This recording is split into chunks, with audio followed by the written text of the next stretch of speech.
5. All right, good afternoon, everybody. Thank you for being here to the first Lunch and Learn of the year. This presentation is on understanding the social studies standards framework for grades 6 through 12. Before we get started, I want to talk about a few housekeeping items.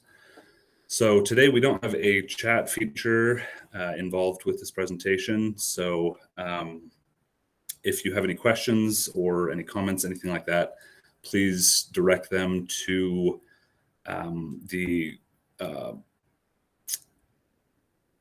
content, or it's the contact resources that will be available to you throughout the presentation. We have an email and a form that we'll be asking you to utilize. The entire presentation will be uploaded to the RRPS YouTube channel once it's concluded.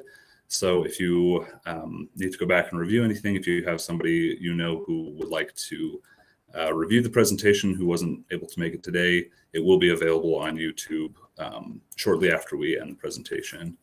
Right now, I am joined by Erica Lozano, who is kind of the be-all end-all of social studies right now. She's the curriculum and instruction coordinator for Rancho Public Schools, the secondary curriculum and instruction coordinator. And so at this time, we'll go ahead and pass it off to her for the presentation.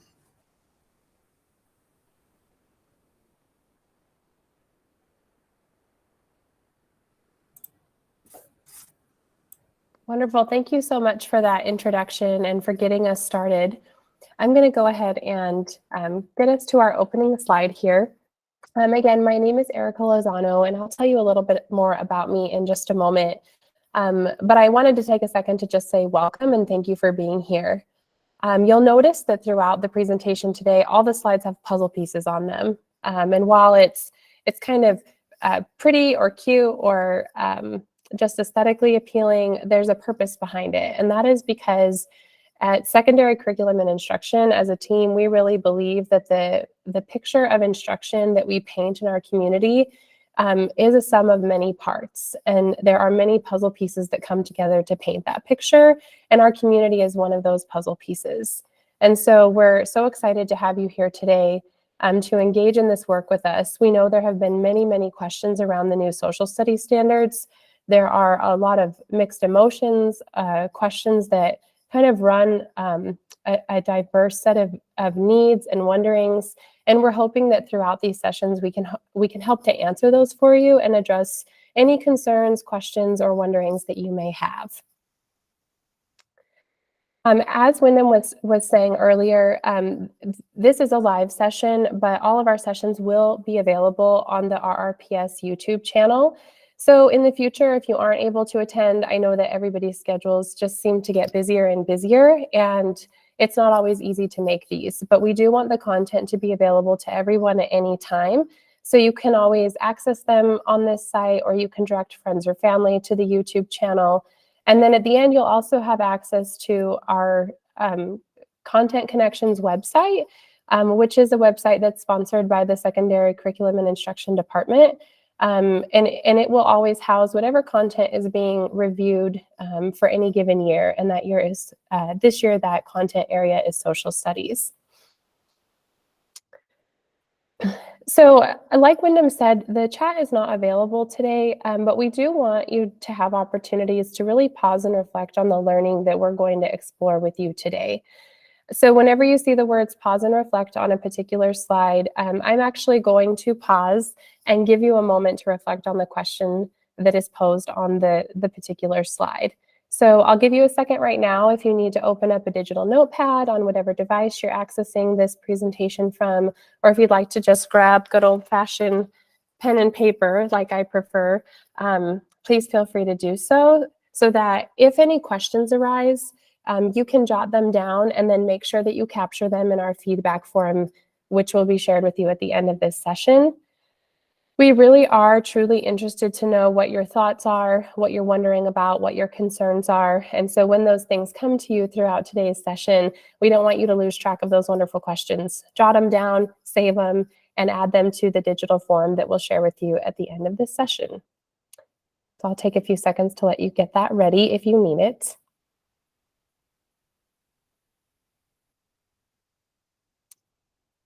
Okay, so I wanted to share a little bit more about myself with you. I am part of the secondary curriculum and instruction team. And while you'll be hearing a lot from me this year, as we explore other content areas in future years, there are other members of our team.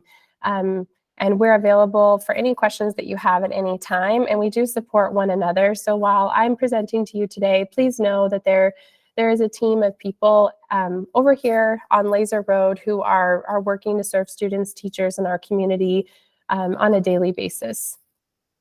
But again, I am the secondary coordinator for social studies and English language arts. If you have a middle schooler and you reviewed middle school ELA curriculum resources last year, that was me. I taught both of these subject areas in middle school, and middle schoolers have a very special place in my heart. I know they scare a lot of people, and everyone always says, oh gosh, I don't know how you taught middle school, but they are my favorite people. And teaching at that level was one of the great honors of my life. So just know that I have that experience and background as we engage in this work. And then I am also the parent of a Rancho Public Schools student and a future student who will be joining our school community in just a few years. And then finally, and I hope this is not a divisive comment, but I am a green chili fan, but I only like the real stuff from Hatch, New Mexico. So I hope even if you're a red chili fan that you'll continue on with us today.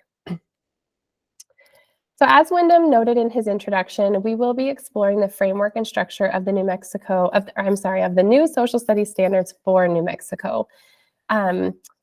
The lens that we're going to talk about them through is for grades 6 through 12. This doesn't mean, though, that if you've joined us and you're a parent of an elementary student, or if your focus is on elementary, that the information shared today wouldn't be helpful to you. Just know that typically the examples that I share will be from grades 6 through 12. There's a lot to learn about the standards and their framework, so please know that today is a first dive into those. And if you're able to continue on with us either live or on your own throughout the year, we hope that by May, once we have ended this portion of our adoption process with new instructional materials and standards, that you'll have a really clear picture of what's happening in social studies classrooms, grades 6 through 12, for the students that we serve. Here's an overview of our agenda for today. The first thing we're going to dive into is a comparison of what's old and what's new with the standards. A lot of folks are asking what's changed, and while the complexities of those changes are a session in and of itself, we're going to talk about some of the broader changes that I think will really resonate with everyone. Then we're going to go into our anchors. So like, what are those anchoring principles and foundational skills that really help to connect grade levels from one to the next, and also ground students in some common skills and knowledge that carry out from grades K through 12. And then we're going to have an opportunity to talk about what's next, and I'll also provide you that feedback form that will allow you to provide questions, feedback, and anything else that you'd like to share with us about this work.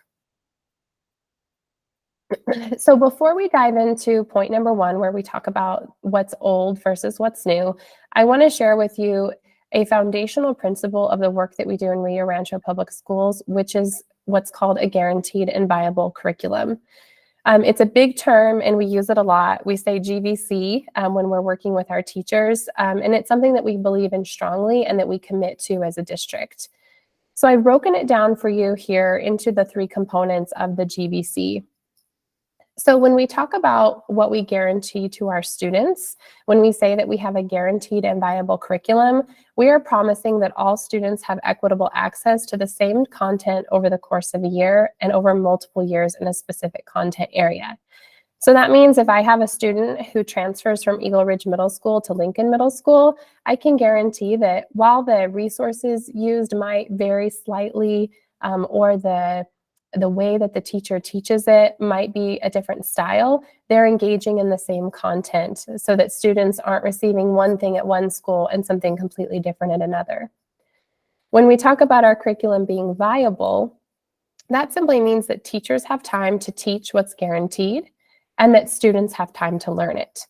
So we could have these grand promises that we make about what students will learn, but if we haven't really paced that out over the course of a school year to ensure that there's time for students to explore and learn and get things wrong and learn how to correct mistakes or to learn something in a different way, then we're really not sticking to what a GVC truly means.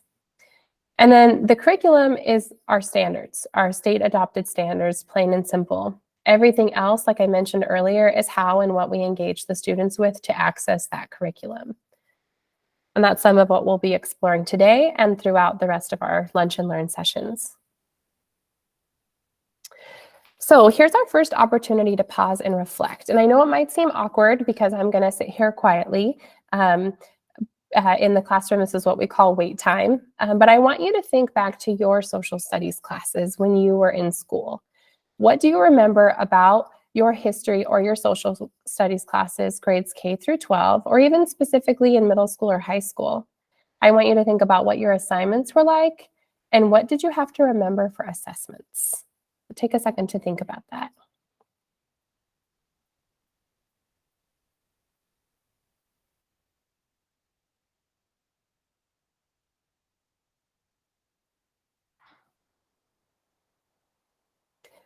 So as you're reflecting, maybe we have kind of a myriad of experiences. I know I did personally in my own, especially in my own middle school and high school experiences with social studies. I remember doing reenactments, and then I also remember responding to questions where I had to synthesize information from primary and secondary sources. And then I also remember a lot of memorizing. I remember having to, one year I had to memorize the 50 states alphabetically, and the next year I had to be able to write them all in on a map. And so maybe your experiences were similar. But part of why I asked you to reflect on that today is because sometimes when we're looking at what's new and when we hear about things that are new, we make a lot of comparisons to what things were like when we were in school. And so as we dive into this today, I want you to think about what those experiences were like for you and how things might be similar or different today with these new standards. So now we're going to dive into that first section that I shared in the agenda, and we're going to explore what has changed with the statewide adoption of the new social studies standards for grades K through 12. Now, again, the standards were adopted kinder through 12th grade, but like I said earlier, we're really going to now shift to focusing on examples for grades 6 through 12. I want to begin with a quote from the National Council for the Social Studies that talks about the primary purpose for social studies instruction. And this really lays the foundation for what the major shifts are in our new standards. It says, the primary purpose of social studies is to help young people develop the ability to make informed and reasoned decisions for the public good as citizens of a culturally diverse, democratic society in an interdependent world. I know that's a lot. There are a lot of really huge terms, big ideas shared. But as we start to break down the content for the rest of our session today, I think you'll start to see connections back to this common purpose that the National Council for the Social Studies has published this year. I also want to note that the work of the National Council for the Social Studies was largely referenced in a lot of the foundational documents that are published on the New Mexico Public Education Department's website. At our next session, where we talk about the instructional shifts, we'll see this emulated in those shifts quite a bit, and it comes from the work of this particular council. So here's our first look at what's old versus what's new, and it's a pretty simple shift on paper, but it's far more complex when we start looking at the standards themselves. Prior to 2022, the standards really focused on content knowledge. So for us as students, sometimes that meant memorizing things, sometimes it meant analyzing what we've learned But it really was, the standards really were focused on what students must know at any given grade level. Moving forward, though, there's been a huge shift to not just understanding content, but understanding the skills that students need to be historical thinkers. And we're going to dive into that more in just a little bit. But you'll see examples of how the standards are structured so that students are not only getting that content that's so important to understanding what has happened in history in order to make those informed decisions moving forward as citizens of society, but also what skills they need to be able to do that and do it well. So here's an example of the strands that existed with the old standards and then what has changed moving forward with the new standards. The 4 strands with the old standards might be what you're familiar with from your educational experiences. I know these really resonated with me. I literally took classes with these titles when I was in high school. So we had civics, history, geography, and economics. And you'll see that those are carried over to the new strands with the new standards, but we've added on. So starting with economics, the financial literacy piece has been incorporated, and specifically focusing on personal financial literacy. So this was something that through public comments when the standards were being reviewed at the state level, the incorporation of financial literacy into our social studies standards was a huge push from the public. And that change was made, and those are reflected now in our standards at every grade level, grades K-12. We've also added the ethnicity, culture, and identity standards, where students really focus on connecting to not only their own identity, but the identity of others. And then finally, the inquiry standards, and that's really where those skills surface that I was mentioning earlier, and where we see at each grade level how students build on their skills to become historical thinkers and active members of their community and society as a whole. Okay, so there's a lot on this slide, but I am going to give you time to pause and reflect. I'm going to start with a few examples now so you can see what these differences actually look like in the standards themselves.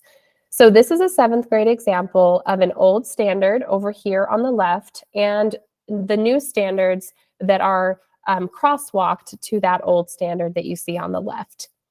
So I want you to take a moment to read what's on this slide. I'm not going to read it to you because I know that can sound a little daunting. So go ahead and take a minute to read it and reflect on not only what has changed, but this would be a great time if you took out notes to write down some ahas, wonderings, or questions that you might have that you'd like to add to our feedback at the end of the day. So we'll pause for about 20 seconds here to let you read through this.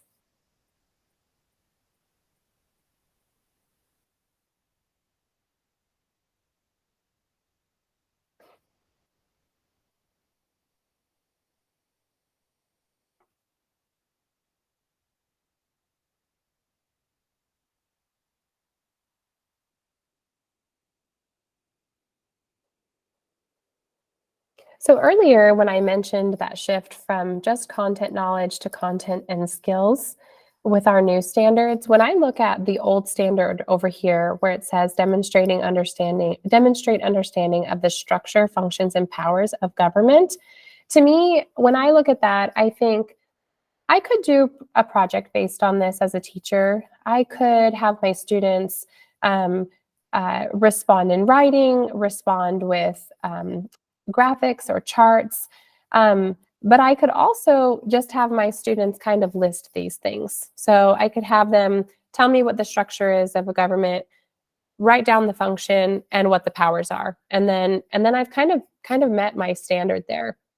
When I look at the new standards, though, I not only have to have an understanding of everything that is highlighted in that old standard, but now I have to really be able to synthesize, evaluate, critique, analyze what I've learned in order to demonstrate proficiency in the new standards.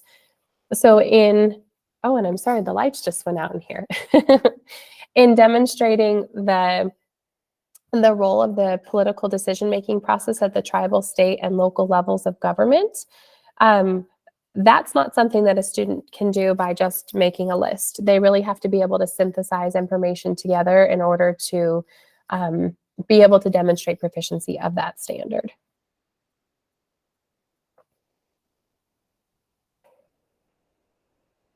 So now we're going to move into our second point of discussion for today, where we talk about our anchors for new learning.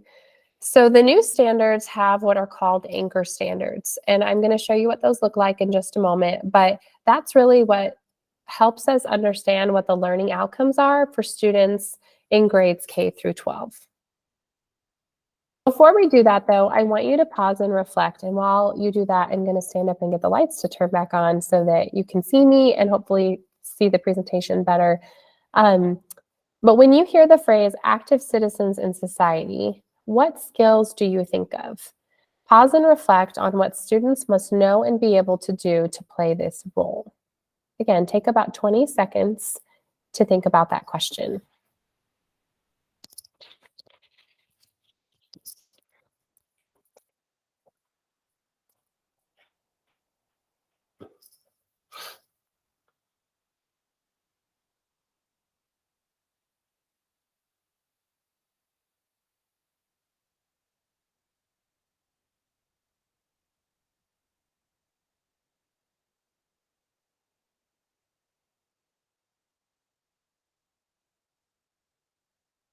I'm sure if we were able to talk together right now that we'd have multiple skills, that the answers might have a lot of commonalities, but we'd also have just kind of a never-ending list of what it takes to be an active citizen in society.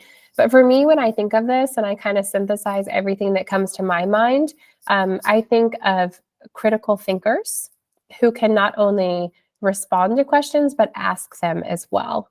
And so I want you to see how that is surfaced as we look at those anchor standards in grades K through 12. Now, in showing you this, I don't want you to necessarily try to absorb everything that's on this screenshot of the anchor standards, but I wanted to explain to you why this one single image is so critical for the new standards for New Mexico social studies.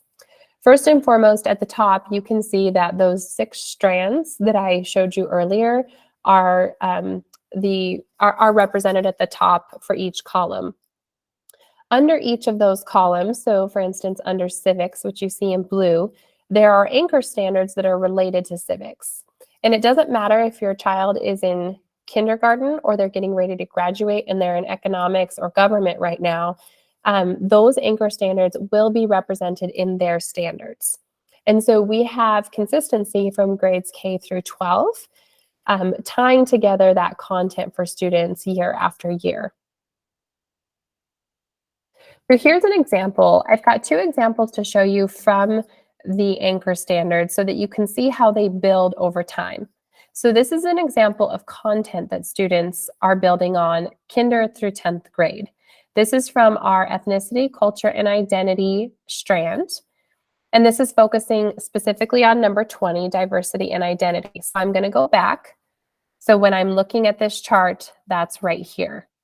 So notice how it's just kind of listed plain and simple. It's under the ECI studies strand. It's listed as anchor 20 and it's titled diversity and identity. When we go here, we see what those performance standards at each grade level look like. So in kindergarten, students are really exploring how to identify how individuals are similar and different. Then in 3rd grade, they're comparing and contrasting. So we're increasing that level of rigor. Now they're comparing and contrasting their cultural identity with other people in groups. So starting to build that bank of multiple perspectives, which again, going back to being an active citizen in society, that's really critical to make informed decisions. And then in 6th grade, identifying how differences and similarities between diverse groups impact perspectives. So in 3rd grade, they're forming some of those, some of that knowledge and that background, and now they're looking at how that knowledge that they have of other groups sometimes impacts the perspectives that we have about the world around us. And then finally, in 10th grade, they're identifying and exploring how current traditions, rights, and norms of identity groups have changed or are changing over time.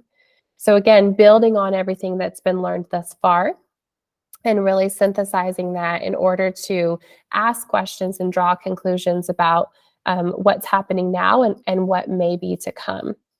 Now, you might be asking yourself, well, I have a 10th grader right now, and my 10th grader hasn't gotten these standards since kindergarten. So how do teachers ensure that those gaps are filled in? Well, that's something that we definitely are grappling with as a district.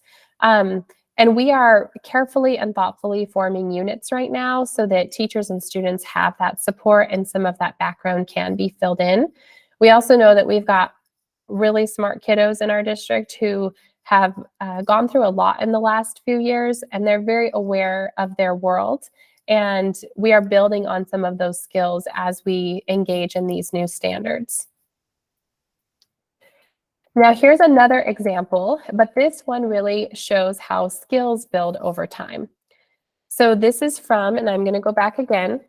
Now we're looking at the inquiry strand, and I'm looking specifically at Anchor Standard 23, construct compelling and supporting questions. So again, that's going back to those skills of being an informed citizen, and now we're looking at how informed citizens construct compelling and supporting questions. So again, in kinder, they get that prompting and support from their teacher where they recognize a compelling question. So they're not even forming them yet. They just need to be able to know what a compelling question is, as opposed to a question that might have an answer that you can just Google. In 3rd grade, they explain how compelling questions represent key ideas. So from that, I know between kindergarten and 3rd grade, they're learning how to write them or how to draft them or how to ask their own compelling questions. As we move to 6th grade, students are categorizing questions as compelling or supporting. And knowing that difference is critical because compelling questions really engage us in thinking about big picture ideas or those ideas that prevail over time, whereas the supporting questions help us to get there. And then in 10th grade, students are creating compelling questions representing key ideas within the disciplines. So rather than a teacher posing those questions to students, students along the way, while teachers may pose some of those compelling questions, students are generating their own as well about what they're learning. So now I'd like you to pause and reflect. As we looked at those anchor standards, what are the benefits of having anchor standards that run from our kinders to our seniors?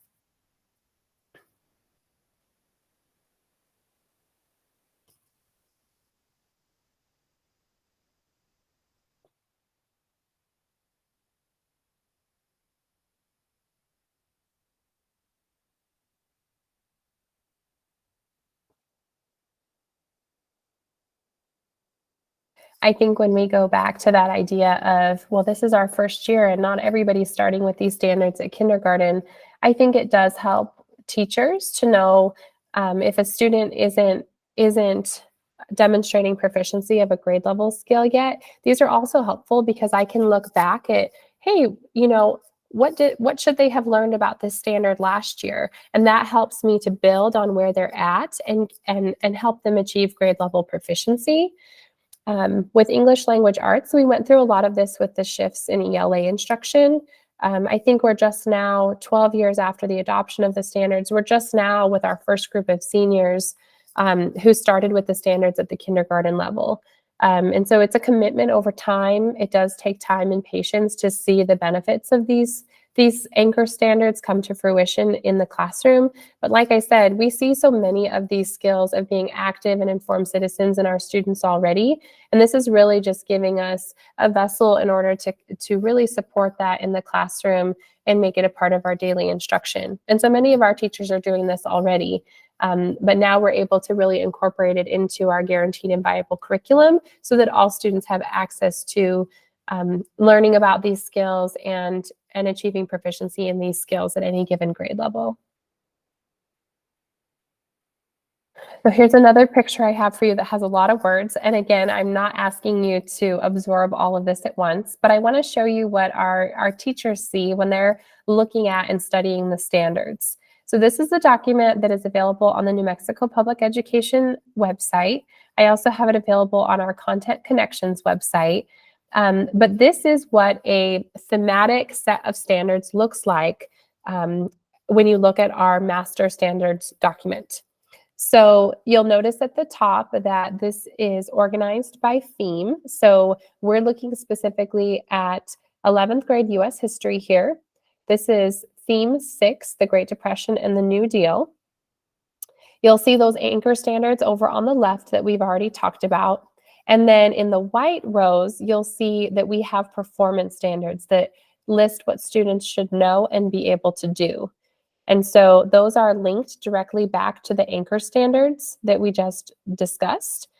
And these help teachers to really understand what it is that as they're instructing students and engaging students around these particular standards in the classroom, these really lend themselves to not only the knowledge and the content that students need to acquire and engage with, but also the skills that they need in order to demonstrate grade level proficiency in those particular standards.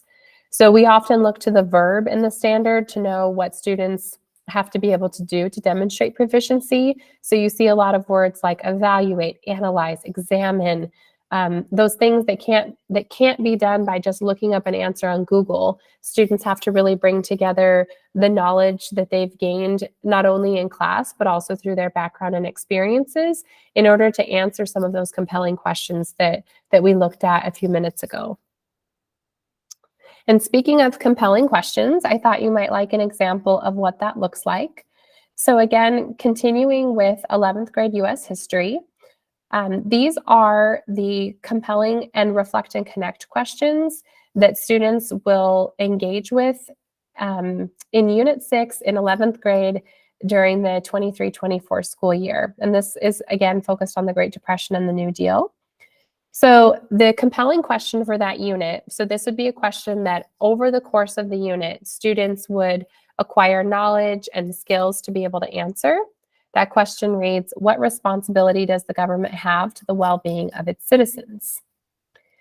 And then we've also added a reflect and connect question to really help students bring in their own backgrounds and experiences and identities into the classroom as they engage in each unit of study.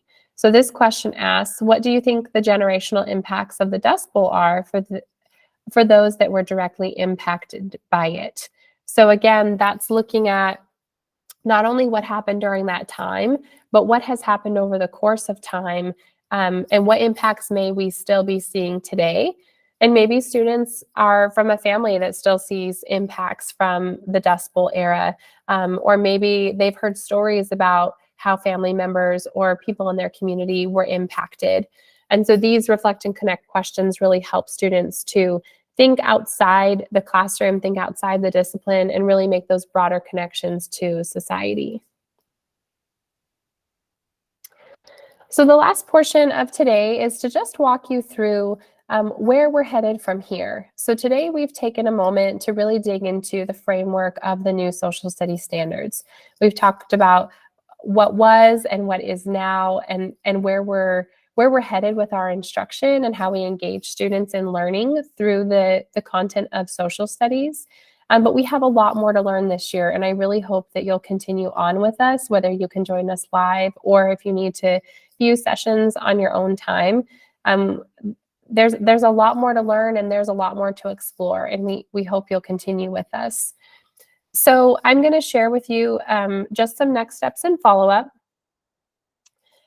This is a quick reference, and this is also available on our Content Connections website, which you'll have the link to in just a second here. But we just focused on understanding the framework of social studies. And then this is an overview of our sessions for the rest of the year. We will always be available to engage with you for these sessions the second Wednesday of every month from noon to 1. And then again, they're always available online afterward for individual viewing. But we have 6 more sessions to go. In addition to these 6 sessions, please keep an eye on the Pathways and Partnerships email, or for any staff members who are joining us, the District Pulse, because that's where we'll also highlight when we have open house to come and view instructional materials. And then, of course, there's public notices ahead of time in regards to when our instructional materials will be presented to the board and recommended for adoption. So we have opportunities coming up to engage in just some exploration of what resources we might be using to engage students in these new standards. So we'll have virtual options, and then I don't know, but if you're like me, I want to come and get my hands on the books and the resources that my child might be using. So we will have those opportunities for you to come here to our training center off Laser Road and dig into those materials as well. Our next session is Wednesday, December 14th from 12 to 1, and that's where we're going to focus on the instructional shifts for social studies instruction.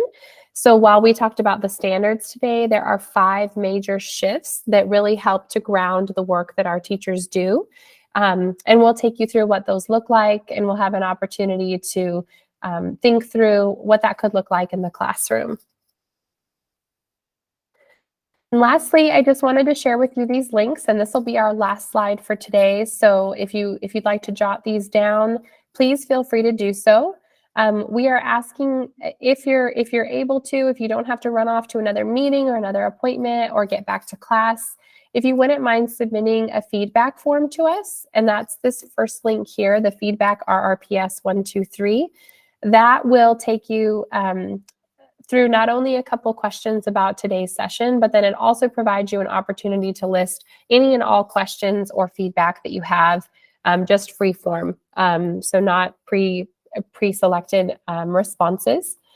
You can also always return back to that same link if you have other questions that come up later. So let's say, tonight when you're after dinner, you're thinking about this session, hopefully, I hope you think about it later, that you have another question, you can just hop back on that link and submit another question and bypass the feedback for a live session. And then we also have everything that we've linked here today, as well as lots of other resources available on our Content Connections website, and that's that community RRPS bit.ly link that you see there. We invite you to explore. We're continuously updating it with new resources. So it's always a good place to come back to, even if you've already visited. We will, once instructional materials are ready for community review, the virtual view of those will be available on that website on the open house tab or the open house subpage.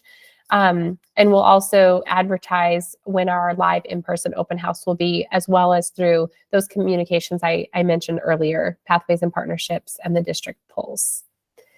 And then lastly, you can always reach out to us at rrpscontent@rrps.net. That's our group email. You'll get communications and all of the content coordinators on there, and we'll answer your question within 48 business hours. So we thank you so much for joining us today. Like I said at the very beginning, our community is a huge piece of the puzzle that we put together to paint a big picture of success for students in Rio Rancho Public Schools. And we just want you to know that we value your time and that we're so glad that you're joining us on this learning journey this year. And we hope to see you next time. Thank you.